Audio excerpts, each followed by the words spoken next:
Fire for your mind.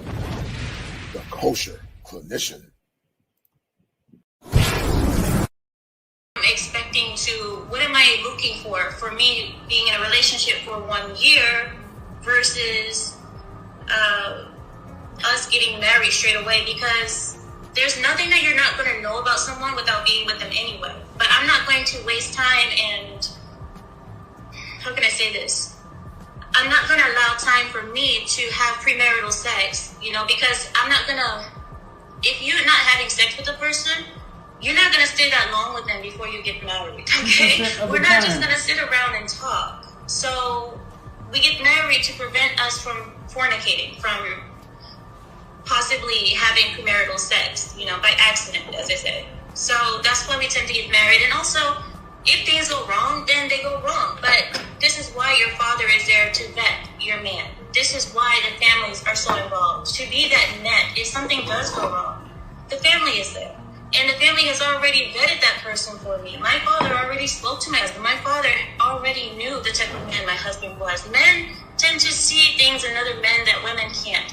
I don't know why, but from what I've seen here is like, girls, we tend to be kind of slow when it comes to picking partners, because it's hard for women to get past that adrenaline of like, oh, I like this guy because he's exciting and he makes me feel so butterflies. But my father knew how to pick a stable man for me. He knew how to pick one that was a hardworking man who wasn't going to let bills get behind, let things just happen. So I hope that answers your question. I hope that I understood the question right. You did. Needs drive behaviors, and brokenness brings pain. Listen, we know, and I know that fatherlessness is a major epidemic, not only across the strands of America, but fatherlessness is also very prominent in the Black community, being the most. In this expose or this short clip by Kevin Sims in his reaction video, we're going to explore how women, or sometimes our women, actually self-sabotage themselves because they don't use the best outcomes and they don't have the guidance and the love of their fathers. Check it out and tell me what you think. All right, let's explore this expose because this is going to be a telling video. Listen, fathers are needed in this society, as I said a few seconds ago. And we're going to explore in this reaction video from Kay Samuels on why many of our women are actually causing a detriment to themselves because they have a thinking error called minimization and the importance of a masculine father. Let's listen in. 80% of the time, it is women leaving relationships. It is women slow rolling relationships. It is women wrecking their own homes.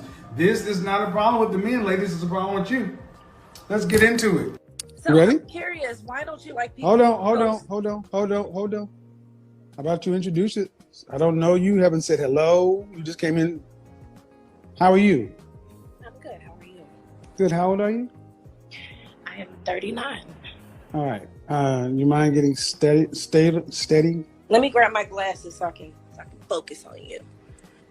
Just a second. Thank you for your patience. Hello. Hello. How are you? I'm good. How are you? Good. Dating is dumb. What do you got? Dating is dumb. I mean, women don't know how to pick husbands. They don't know how to pick men. I don't know if I'm an expert, but.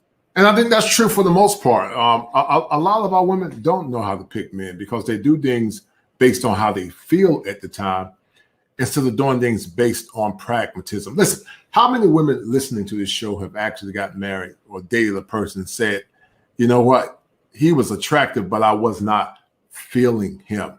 Rarely will you hear a man say that he's not necessarily feeling a woman. That's a talking point that a lot of times our women use in the context of trying to find the right man. Keep listening. You got to date someone to get to know them. No, you don't. What do you got to know? Their personality. No, you don't. No, you don't. No. When did dating become a thing? I I don't know. You know, my mother is Muslim. They believe you should just get When did married. dating yeah, because that's what you do, because you don't know nobody until you live with them. When did you go to college? Yes, Did you graduate? I did. Okay. About what decade did dating become a thing?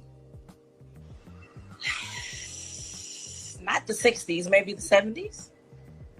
About the 50s, when they decided to start making a greeting card industry. Dating became a thing to sell homes and rings. Prior to that, your grandmother and your great-grandmother, if you wanted to get married, you walked over to somebody, you got a wife, daughters of marrying age, I need a woman, make the arrangement, jump the room, get on down. You didn't even have to have a marriage license until the miscegenation laws came into effect to keep black men and black women, black men from marrying white women. You didn't even need a license. Okay, dating has never been a thing. Well, marry me tomorrow. No, I got somebody already. About I mean, I understand your philosophy. It's not my philosophy. It's the world's philosophy. Where in the world did people date? In America, that's for starters. No, the newest country on the planet. You know, I don't know. I feel like if I hadn't dated the guys that... Are you married? I am not married. I'm divorced. Okay. So, you know, there's that. Mm-hmm. So before we dated, we had a marital rate of...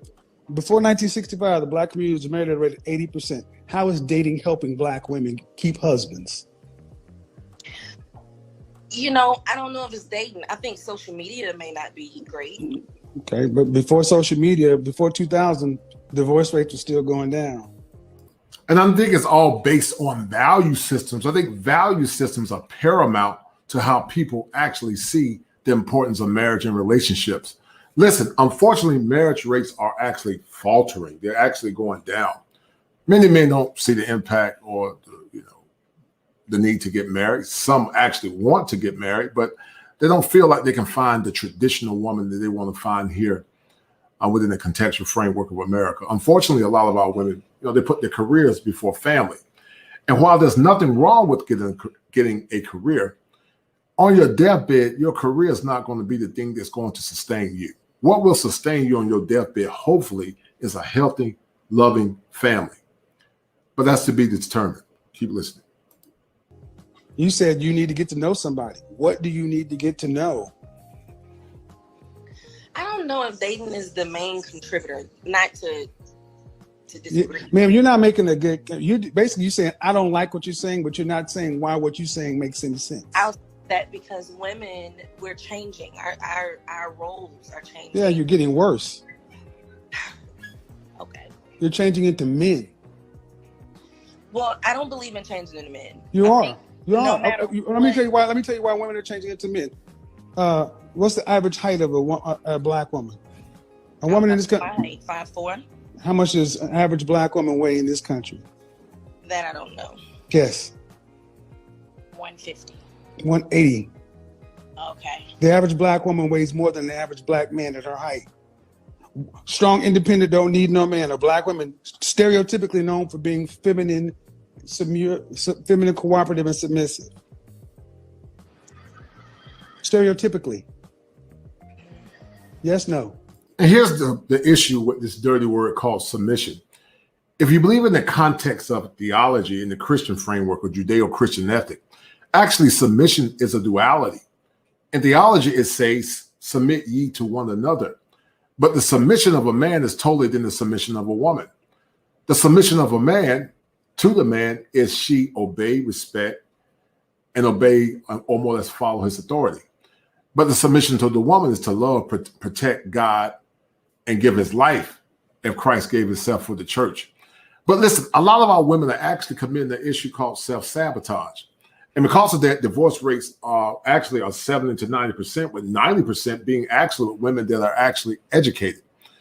And also the issues with divorce or more or less marriage issues, a lot of women actually want rings, but many don't come to the table seeing marriage as something that's beneficial to the man. Keep listening. Yes. They are? You know, I can't speak on that. No, yeah, you can. Yeah, you can. See, if we're not gonna have an honest conversation, we don't need to do this. Stereotypically, are black women thought, when you think of feminine, cooperative, submissive, is the black woman's image the image that pops to the top of your mind, even in black media? No. Thank you. No. So black women in general, in our community in particular, are getting worse. Did you not just see this woman walk up and shoot a woman point blank in the head in Brooklyn? I did. So how are you telling me my women are becoming like men? Have you seen World Star Hip Hop? You see women are actually fucking each other up. They're beating men. Yes. That's all I'm saying. So let's have an honest conversation. It's not getting better. I agree. Let's start with agree. No buts. Where I was going was my role was, you know, I do believe that women should maintain their role. Me personally, if we were to entertain your subject last week, I've been working on my feminism, being more submissive. You know, my subject last week. I think you were talking about, correct me if I'm wrong, talking about women, maybe firstborn women who learned from their mothers who made. Well, I was talking about sister-daughter, but let's try exactly. let's try to stick to this week though, because some people may not have been there this week. So no, I truly believe in that. What I mean by roles is, you know, we are empowered. What is your role? As a woman, what's a woman's role on the planet? My role on the planet is to nurture, to teach. And that's the great quagmire. You know, there was a time, you know, I just came back from Brazil almost a month ago, and women in those countries actually count it a pleasure to serve and to more or less support their men. You know, I want to challenge something to you ladies, that a true feminine woman that has a noble and honorable man, not, you know, a clown. I don't believe women should get with guys they don't give them the best outcomes, but a true woman that get with a great guy. You know, when you give that man the things that he needs and love, he becomes the best version of himself. A woman actually is a man cheerleader. And if you believe in the edicts of theology, the woman actually is a man's helpmate. According to theology, woman was made for man to help him become the best version of himself so that she can become the best version of herself. I did a show in the past that said she was optimized to be synchronized. And when men and women come together and work together as a team, oh my goodness, man, it's powerful. Keep listening. I feel that every human being on this. Nope. It's not your role. The female's role is to support the male. Right. That's don't you think that's a narrow path? Name me any species on the planet where the female can survive without the group or the male individually. Or name vice versa. We don't need you to survive. We built the world. No, ma'am. See, you feminists, womanists have no idea you're living counter to nature. That's what the coronavirus showed you, that your education and your ability to get out of here and you can't. And that's the problem. Men and women are equal in human essence. We're equal in essence, but we're not equal in role and design. Men in general are utilities or more or less tools. So we don't need women for utilization, meaning, you know, building, commerce and all that. But we do need women to bear children and also to give us support. Women need men as it relates to attention, affection, and love and kindness. And we need women also to help us plan a lot of times. Men and women actually work better when they're working together as a team. But men specifically, what Kay Sammons is talking about, do not necessarily need women for building or utilization. Keep listening. You can't nurture shit without a man in a family. Your job is the man's job is to build. The woman's job is to nest. Correct. And to teach. Nest what? Teach what? Teach what? Teach what? Values. To whom? Love. To whom? To whom? To their offspring. Thank you. And you need a husband for that first. I'm agreeing. All I'm saying is that it takes two. No, it takes women to get. Women are women in their natural role, a way that nature intended, or out of their natural role? I can agree to that. I feel that men have No. See, that's the bullshit we've been running the black community for the longest. See, the black men aren't the one complaining about marriage and not being unprotected, being alone. I think black men have a more so of a problem with commitment than women. Right. The stats don't agree. The stats don't agree. When in the black community, the black community, the divorce rate is almost 60%. Almost 90% of divorces are filed by whom? Right. I don't know the answer. Women. Mostly professional women, okay. according to the Give me with the facts. That's what I That's the fact. So who's leaving your own? If 1 in 4 of you were married and 80 to 90% of you filed divorce when divorce is filed, who has a problem with staying in a relationship? I think that women have a problem because men don't necessarily. Always the woman. Tell me what's wrong with women and stop blaming. Tell me what women aren't doing right and don't blame men. Because everything you talked about a woman is always linked it back to a man. I keep talking to you about what women are doing with women. No, I think that women have responsibility as well. Then let's talk about it then, because every time I've talked to you, you've deflected and lacked accountability, like most feminists. I don't know. I don't necessarily think I'm a feminist. I think I'm pretty you are masculine, and I'm working on being more. Feminine, masculine. But the thing is, you can only do that in the first world country. Carry your ass to a third world country, see how that works. I don't want to go. Of course not, because you couldn't be this. You couldn't be masculine over there. You get checked real quick, and let you know exactly where you are in nature. What I mean by masculine is I am an independent woman. I've been really. Yes, and I don't necessarily agree. Independent meaning what? You got a job? I pay my own bills. And that goes back to what I said in the past, where some of our women, not all, but some modern or American women say, "I'm independent." But listen, there's no such thing as being independent. Well, in theory it is, but human beings are really self-sufficient. But see, the caveat to that is when a woman say, "I'm strong and independent, but don't need a man." I did a show, and in that show it says, have the modern women been empowered to be depowered? And basically what that more or less pontificates is this. It basically says that women really, no person is 100% independent. The better word is to say, I'm going to be soft and self-sufficient until I become interdependent with my man. I'm going to say it again. I will be soft and self-sufficient until I become interdependent with my man, because human beings are optimized to be synchronized. And that's the schema affliction, the thinking error of magnification and the minimization of a man that a lot of our women has more or less been indoctrinated by liberal schools. And they actually sabotage the relationship, not really knowing it. Keep listening. Yeah. Congratulations, you're an adult. Oh, I agree. So why is that a badge of honor? I don't necessarily know. Are you a six-figure earner? Yes. Okay. How many children do you have? I don't have children yet. You're a six-figure earner, divorcee with no children. Mm-hmm. Are you happy? I'm extremely happy. I think really? I'm a little too happy alone. You too happy? I'm in a relationship.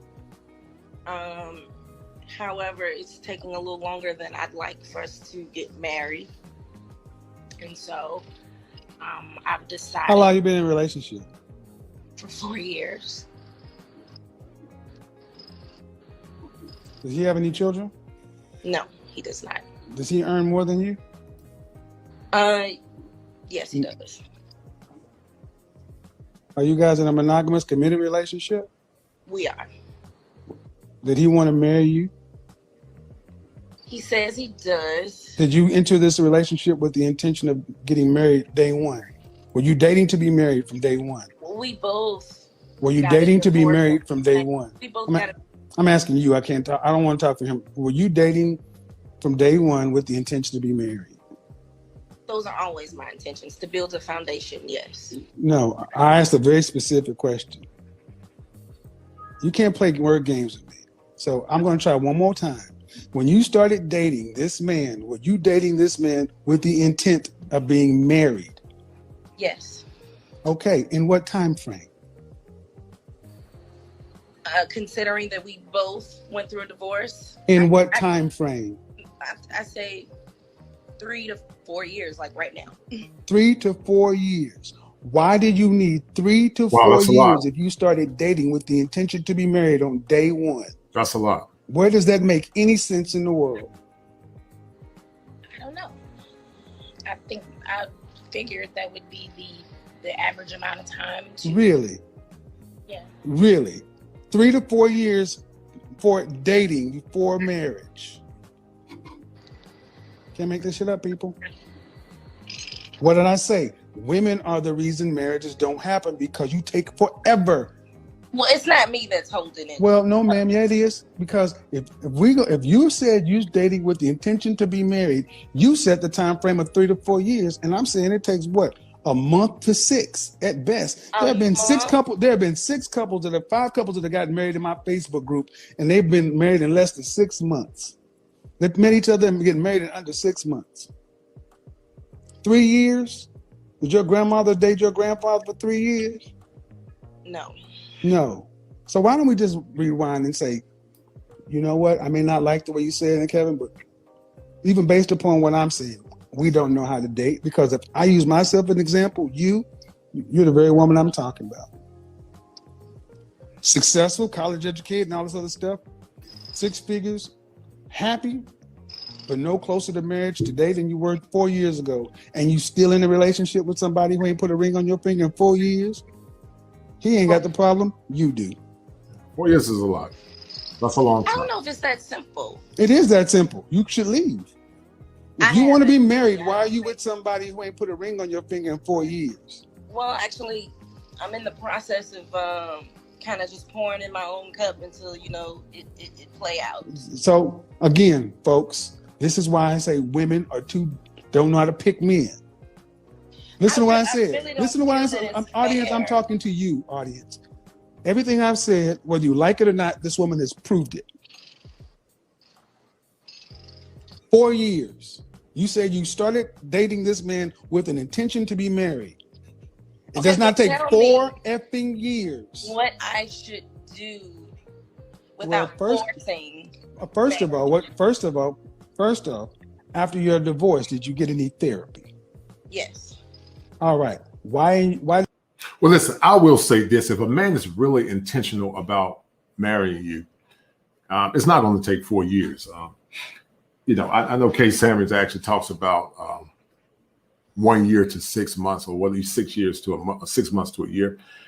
And while I'm not against marriage, I don't think marriage is a viable option for men in this current society, especially until the laws change. And that's where him and I actually differ. I respect the brother, but I don't see the benefits of being married. Even status. We talk about the Bezoses, we talk about the Dr. Dre's, but I don't see them. I don't really see the benefits. But if you find like you can properly vet a woman and you can get the outcomes that you want, hey, go for it. But when a man really loves you, ladies, it doesn't take 4 years, man. That's excessive, and she's partially to blame. We're gonna keep listening a little bit more, and I'm gonna keep thinking about some of the issues that a lot of our women are having. I'm sorry.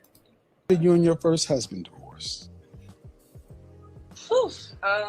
We were. Who filed for divorce? Who filed for divorce? It was a mutual decision. Who filed for divorce? It was mutual. Who filed for divorce? Who filed for divorce? Who filed for divorce? I can't necessarily. Who filed for divorce? I did. Thank you. And you see it, guys. Cognitive dissonance. And cognitive dissonance is a thinking error or a psychopathology when a person cannot hear what the person is saying, even though the evidence is there. Accountability is the greatest vice for a woman. It helps her to be mature. But a lot of our women have a very difficult time taking accountability for their transgressions. It's very easy to blame it on the man.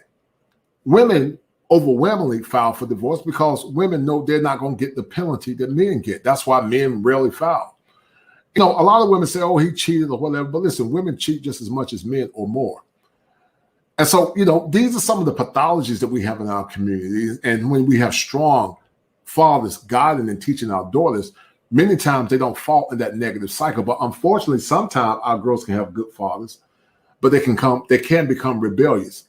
And when they become rebellious, then you have to let them suffer the recompense of their error. Keep listening.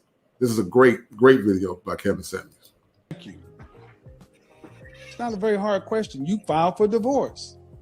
Well, in that You filed for the marriage, ma'am. You just filed for divorce. That's all I'm okay, asking. but tell You me if filed, you think no, I ma'am. was You wrong filed for to file divorce. for You divorce. filed for divorce. I You married filed. a You man that filed for didn't have divorce. a job. You filed for the. You picked him. You married him. You picked him, and you filed for divorce. Like I said, again, you can't make this shit up. You didn't pick the right the first time. You should have been picking somebody without a job, getting married, and then you wrecked your own home. You left a man who didn't have a job. You knew what he was. I don't care. Okay. This is what I mean. You guys pick on potential and shit. Right. This is why I say college educated, independent, earner, making these kind of decisions. You're better off if a man would be able to direct you. I don't have an issue with a woman picking on potential. If he has an upward trajectory, he's working hard, he's stable. But if a man have not shown more or less any semblance of taking things to the next level, then I think it would be foolish on her behalf to stay with a man that's not, more or less showing any type of progress. Because, I agree with Kevin saying women are nesters and men are builders, and women are creatures of comfort. Comfort is everything to a woman. Keep listening. This is the first go round. You said you had therapy. If you've had therapy, then that means if you work the process, you should be making better decisions afterwards. And now you're in a relationship for 4 years and you still ain't married. The only common denominator in all this chaos is you. Right. The man doesn't want to marry you. Now, it's either one of two things. One, does he want to get married? Are you a wife? Right. Because it's been my experience, a marrying man, a man who wants to get married, they snap women up who are wives like this. Women who are truly wives, men rush to pull them off the market. That is very true. I've been proposed to several times. I feel the same. But here's the key. Men and women are not wife ready. They're not ready to be wives. A lot of times people assume just because they're a woman that they're wife ready, and that's not true. Theology says that when a man finds a woman, he finds a good thing. But that's a woman that has been properly trained to be a wife. A good wife is a woman that's been trained by her mother and her elders on how to assuage a man. And remember this. We know there's some dusty men that are predators. But in general, I think most guys are decent men. And, Teddy Pendergrass said it. I've always used this quote in my shows better than I could say it. That it's so good to love somebody and for someone to love you back. I promise you, ladies, be feminine. Be the best version of yourself. Keep yourselves looking good. Oh my goodness! And the man will give you the world. And for some of you women, a man will give you the world, and it's still not enough because you're so selfish and narcissistic. But keep listening. That did not make your case any better. I mean, I feel that when a man knows what he wants, he doesn't. That didn't make it any better, man. That made it absolutely worse. But if that's the case, then you should know better. And why are you with somebody for 4 years if you've seen that? See, so that's my point. It's a little bit different that we both gone through divorce. I don't think it's that. I think it's the fact of the matter is he probably hit your spot the right way, and you making something try to work that ain't meant to work. Right. Fair enough. Right. That's why men should be in charge of this stuff, because y'all are too emotional. What did that woman say? Because our feelings get involved and we get all emotional and too many places, and men can see things in other men that we can't see. Hold on. And he's right. Men have something called provision, meaning they can see in the future if he's a great evaluator. And that's why in all other cultures, the fathers normally pick the daughters, the husbands for their daughters, because we do things based on pragmatism. Feelings and love can come later in the relationship, but you should never marry a person solely on love. Sure, attraction and love is a byproduct of the consummation of a relationship. But love don't pay bills. And that's why many women, when they get married on the second go round, they don't get married on the tenets of the emotion called love, but they get married based on pragmatism. We're going to end this video soon, but Kevin did a great job in this video. And I want to more or less break it down from a clinical perspective so I can share to some of the women out there, but also to some of the men on how the lack of fatherlessness has actually led to the 70 to 90% divorce rate, while some women are actually sabotaging themselves as it relates to relationships. Keep listening as we're about to finish this soon. This is the stupid, excuse me, I'm going to say this. Y'all do this stupid shit all the time. Men do it too. Y'all do it too. That doesn't help you. The fact of the matter is, man, 4 years of wasted time. Right. And I said, dating is dumb. It doesn't help you. Well, you need to know somebody. In 4 years, you ain't down the aisle. What you need, 20? How many years do you need to date before it works? All right, and I think you guys more or less get a gist of what Kevin Savage is saying. I thought the video was an excellent video, and I think it more or less pontificates some of the struggles that we're having in the community. You know, winter is coming. It will come eventually soon. And we know, guys, that there are going to be some women that will be charlatans or chameleons or what I call fake femininity to get the man that they want. But get with some OGs like myself. Get with some men that have been seasoned in the game. And come check me out at kosherclinician@gmail.com. That's kosherclinician@gmail.com. And I want you guys to more or less, you know, get some game on what to more or less look for. And if you guys have been impacted due to relationships, as a licensed clinical therapist, please inbox me at kosherclinician.com. And I want to salute to all the brothers and women that are actually listening. And I want you guys to remember this. If it ain't 7, it ain't kosher. If it ain't kosher, it ain't right. There are 7 steps that a man must go through to become an optimized male. And I'm going to keep saying it until you get it in your head. And female psychology and male mental health is one of them. And to the men that have been impacted by bad relationships and divorce, you know, I give you my love and support. So come see me at thekosherclinician.com or kosherclinician.com and be well. And also I look forward to seeing you guys this Saturday as we're about to have a powerhouse show with some select guests. All right? Be well.